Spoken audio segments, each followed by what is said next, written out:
నిన్న మొన్నటి వరకు పరుష పదజాలంతో చంద్రబాబు గారిని, లోకేష్ని దూషించినటువంటి వల్లభనేని వంశీ తన వ్యూహాన్ని మార్చుకున్నారా? ఎన్నికల దగ్గర పడుతున్నటువంటి నేపథ్యంలో చంద్రబాబుని, లోకేష్ గారిని గౌరవార్థంగా పిలవడం ప్రారంభించారా? దానితో కొడాలి నాని వంశీ మీద సీరియస్ అయ్యారా అంటే అవుననే సమాధానం ఇస్తున్నారు కొంతమంది రాజకీయ విశ్లేషకులు. ఇక ఇదే అంశానికి సంబంధించి మనతో మాట్లాడేందుకు ప్రముఖ రాజకీయ విశ్లేషకులు కృష్ణకుమార్ గారు మనతో ఉన్నారు. మేడంతో మాట్లాడదు. మేడం నమస్తే. మేడం నమస్తే. నిన్న మొన్నటి వరకు వల్లభనేని వంశీ చంద్రబాబు గారిని అలాగే లోకేష్ గారిని పరుష పదజాలంతో దూషించాడు, అందరం చూసాం. ఎన్నికల దగ్గర పడుతున్నటువంటి నేపథ్యంలో ఆయన తన వ్యూహాన్ని మార్చి ఇప్పుడు వాళ్ళిద్దరిని గౌరవప్రదంగా సంబోధిస్తూ ఉన్నారు. అది చూసినటువంటి కొడాలి నాని వల్లభనేని వంశీ మీద సీరియస్ అయ్యారని, నీ వల్ల నేను అడ్డంగా బుక్ అవుతున్నాను అంటూ ఆయన మీద గొడవకు దిగారు అంటూ ఒక వార్త సోషల్ మీడియాలో చక్కర్లు కొడుతూ ఉంది. ఏంటి మేడం ఈ వార్తను మనం ఎలా ఎనాలిసిస్ చేసుకోవచ్చు? ఇప్పుడు మామూలుగా వీళ్ళిద్దరూ సుందోపసుందులు. ఎవరు?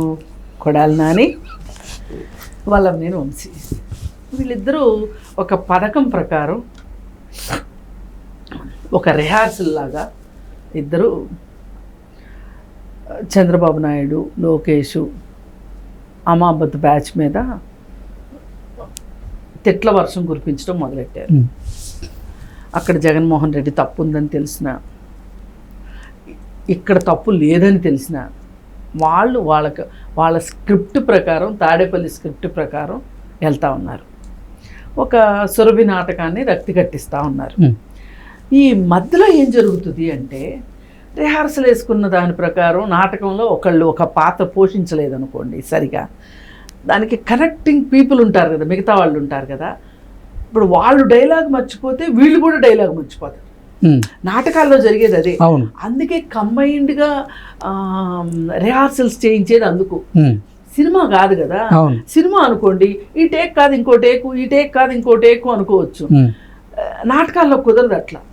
నాటకాలు రిహార్సల్స్లో ఎట్లా చేశారో వాళ్ళ డైలాగ్ డెలివరీ, డైలాగ్స్ అన్నీ అయిపోయాక వీళ్ళ డైలాగులు స్టార్ట్ అవుతాయి. వాళ్ళు డైలాగ్ మార్చారనుకోండి, అలా డైలాగ్ అయిందో అవ్వలేదో అర్థం కాదు. ఆ క్షణానికి ఆ క్షణం గుణాయించుకుని యాక్షన్ చేయటానికి ఇదేమీ ఏకసంధాగ్రాహుల కాలం కాదు. అలాంటి పరిస్థితి వచ్చింది ఇప్పుడు వల్లభనేని వంశీకి. వల్లభనేని వంశీ మాటలకి కొడాలి నానికి అలాంటి పరిస్థితి వచ్చింది. ఇదేంటి, మనం ఈ స్క్రిప్ట్ కదా మాట్లాడాల్సింది, ఈ స్క్రిప్ట్లోకి వచ్చాడు. ఇప్పుడు అతని స్క్రిప్ట్ని బట్టి నేను స్క్రిప్ట్ మార్చుకోవాలా వద్దా? మార్చుకుంటే ఏంటి, మార్చుకోకపోతే ఏంటి? ఇప్పుడు మార్చుకున్నాడు అనుకోండి, అసలు అధినాయకుడే అతనికి ఆ స్క్రిప్ట్ ఇచ్చాడేమో.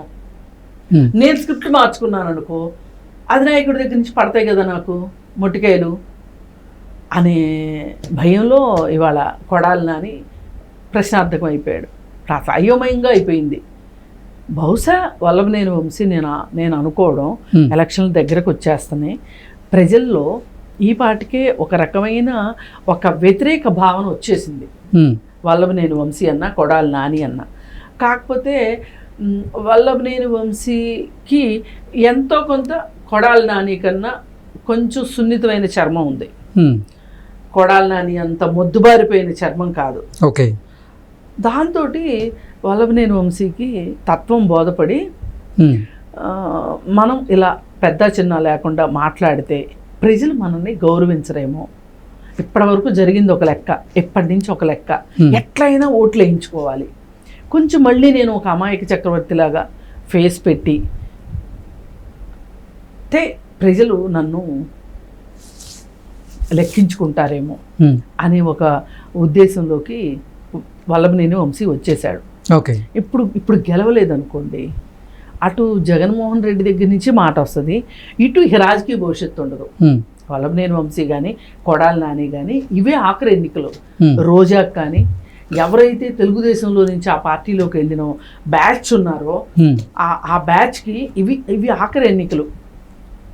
గెలిస్తేనేమో వాళ్ళకి ఎంతో కొంత హవా ఉంటుంది. జగన్మోహన్ రెడ్డి ఓడిపోయినా వీళ్ళు గెలిచారు అని ఒక గొప్ప ఉంటుంది. అంటే ఏటికి ఎదురీదినట్లు లెక్క వాళ్ళు.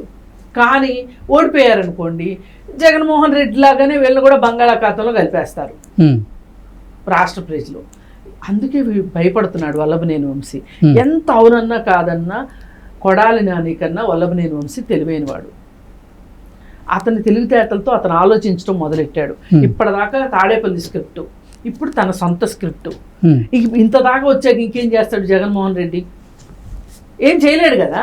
సీట్ ఇచ్చాడు, నామినేషన్ వేశాడు, ఎలక్షన్కి వెళ్తున్నాడు. మహా అయితే ఏం చేస్తాడు? ఏమైనా డబ్బులు ఇస్తానని చెప్పి డబ్బులు ఇవ్వడం. అతను ఎలాగో ఇచ్చే క్యాండిడేట్ కాదని అందరికీ తెలుసు. కప్పు కాఫీ కూడా ఇవ్వడం అనేది అందరికీ తెలుసు. ఇంకేంటండి ఆయన చేసేది జగన్మోహన్ రెడ్డి ఇక్కడ దాకా వచ్చాక? అది అందుకోసం వల్లభనేని వంశీ స్ట్రాటజీని మార్చాడు. ఈ స్ట్రాటజీని సడన్గా మార్చడం రాని కొడాలి నాని ఇప్పుడు గిజగిజలాడుతుంది. ఏం చేయాలో అర్థం కావట్లేదు. మరి ఇట్లాంటప్పుడు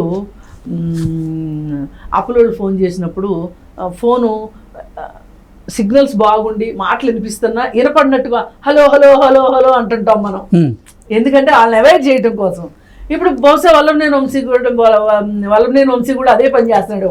నాని ఫోన్ చేస్తుంటే హలో హలో హలో ఇలాంటిది ఏదో అక్కడ జరుగుతుంది అంతర్నాటకం.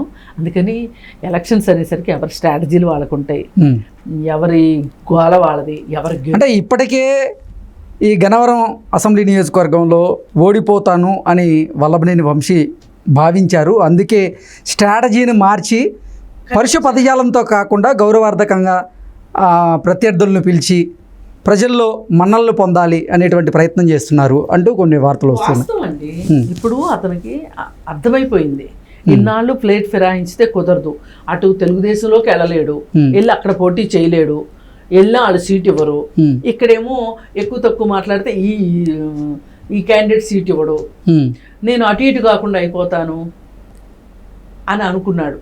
రెంటికి చెడ్డ రేవడిని అయిపోతాను అనుకున్నాడు. అందుకని ఏం చేశాడంటే తెలివిగా ఇప్పుడు నామినేషన్స్ విత్డ్రా కూడా అయిపోయింది. ఇప్పుడు అతని అసలు ఆలోచన విధానం మొదలుపెట్టాడు. మొదలుపెట్టి కనీసం గెలుస్తానా గెలవనా అది వేరే విషయం, మంచి ఓటింగ్ అన్నా తీసుకొచ్చుకోవాలి. ఓకే, అంటే కొంచెం విజయానికి దగ్గరలోకి వెళ్తే కూడా కనీసం పర్లేదు అక్కడ దాకా వెళ్ళాడు కదా. అంటే గౌరవం ఇవ్వడం అనేది ఈ ఎన్నికల వరకేనా, లేకపోతే ఆయన వ్యక్తిత్వాన్ని మార్చుకొని ఇక అందరినీ గౌరవప్రదంగా పిలుద్దాం అనుకుంటున్నారా? వాళ్ళు ఎందుకు మారతారండి? కేవలం ఎన్నికల కోసమేనా? ఇప్పుడు చెడిపోయిన మాంసాన్ని బాగు చేయలేరు ఎవరైనా సరే. అట్లాగే ఆ ఇద్దరు కానీ రోజా కానీ ఆ ముగ్గురిని ఎవరూ బాగు చేయలేరు. వాళ్ళకి ఏమైనా రెస్ట్ ఇన్ ద లైఫ్ ఏదన్నా ఉంది అంటే కనుక వాళ్ళు ఏ కష్టాలు పడటానికైనా సిద్ధపడాలి. లేదు అంటే కనుక మొత్తం వీటన్నిటికీ ఫుల్ స్టాప్ పెట్టేసి వేరే దీనికన్నా వెళ్ళిపోవాల్సిందే. కానీ వాళ్ళైతే మారరు. ఎందుకంటే అసలు మారే వాళ్ళే అయితే గనక అసలు ఇలాంటి ప్రవర్తనను ఎందుకు ఎంచుకుంటారు వాళ్ళు? ఆ మాటలు దారుణమైన మాటలు వాళ్ళు మాట్లాడింది. వాళ్ళు ముగ్గురు కూడా గుర్తుపెట్టుకోండి, చాలామంది పార్టీలు మారిన వాళ్ళని చూసాము, కానీ ఆ ముగ్గురులాగా ఉన్న వాళ్ళు మట్టుకు ఎవరూ లేరు. అందుకోసం ఇంకా వాళ్ళైతే వాళ్ళ పద్ధతి మార్చుకోరు. ఇక వాళ్ళు ఎవరి వృత్తులు వాళ్ళకు ఉన్నాయి. వల్లభనేని వంశీకి ఆయన దందాలు ఆయనకున్నాయి, కొడాలి నానికి ఎక్కడో చోట వెళ్ళి వేరే ఎక్కడో చోట వెళ్ళి ఏ క్యాసినో పెట్టుకోగలడు. అతని దగ్గర అనుభవం కూడా ఉంది కదా, ఇంతకుముందు క్యాసినోలు నిర్వహించిన వాడు. రోజా కొండనే ఉంది జబర్దస్త్.